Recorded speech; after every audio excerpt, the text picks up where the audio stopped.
அரிய நரசிம்மராமானுஜ தர்மமிகு சென்னை ரகுநாதபுரம் என்று போற்றப்படும் மேற்கு சைதாப்பேட்டையில் வீட்டிலிருந்து அருளாட்சி நடத்தும் அருள்மிகு அலர்மேல் மங்கை தாயார் சமேத ஸ்ரீ பிரசன்ன வெங்கட நரசிம்ம சுவாமி தேவஸ்தானம். சுமார் 500 ஆண்டுகள் பழமையான இந்த திவ்யக்ஷேத்திரம் ரகுநாதபுரம் என்று அழைக்கப்படுகிறது.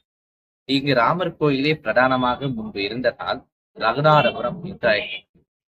இங்கு விஜயநகர பேரரசில் பணியாற்றிய பலிஜகுல செட்டியார்களில் குறிப்பாக தேசாய் சமூகத்தவரால் கட்டப்பட்ட சன்னதி இது.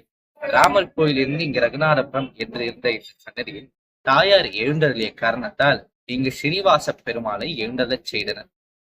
திருவல்லிக்கேணி அருள்மிகு தெல்லிய சிங்கர் சுவாமியுடைய சக்தி அந்த காலத்து வழக்கத்தின் பிரகாரம் ஏதாவது ஒரு பெரிய திவ்ய தேசம் போன்ற கோயில்கள் இருந்து அவருடைய ஒரு வியக்தியை கலசத்தில் ஆவாகம் செய்து கொண்டு வந்து மகா சம்பரோக்ஷனம் நடத்தினால் விசேஷம் என்பது வழக்கமாக இருந்தது. அதன்படி திருவல்லிக்கேணி திவ்யதேசத்து நரசிம்மருடைய சாநித்தியத்தை ஆவாகனம் செய்த கஸ்தால் மூலவர் வெங்கடேஸ்வரன் திருக்கோலத்தில் இருந்தாலும் அவர் கீழ் இருக்கக்கூடிய போக பூஷ்டி என்று சொல்லக்கூடிய பெருமாள் உற்சவர் அபய ஹஸ்தமும் ஆக்வான ஹஸ்தம் வா என்று அழைத்து அனுகிரகம் செய்யும் ஹஸ்தம் அதே ஆக்வான ஹஸ்தமுடன் தெல்லிய சிங்கராக சிங்க முகம் இருக்காது, மனித முகத்துடன் தெளிந்த முகத்துடன் இருப்பதால் தெல்லிய சிங்கராக எழுந்துள்ள வெங்கட நரசிம்மன் என்ற திருநாமம் மூலவருக்கு.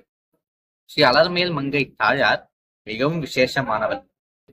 இந்த தாயாரை வெள்ளிக்கிழமை தோறும் 26 பிரதட்சணங்கள் வந்து விளக்கிட்டு அல்லது வில்வ அர்ச்சனை செய்து குங்கும அர்ச்சனை செய்து வழிபட்டால் அனைத்து வித காரிய சித்திகளும் நடைபெறும். திருமணம் கைகூடும். குழந்தை பாக்கியம் இல்லாதவர்களுக்கு குழந்தை பாக்கியம் கிடைக்கும்.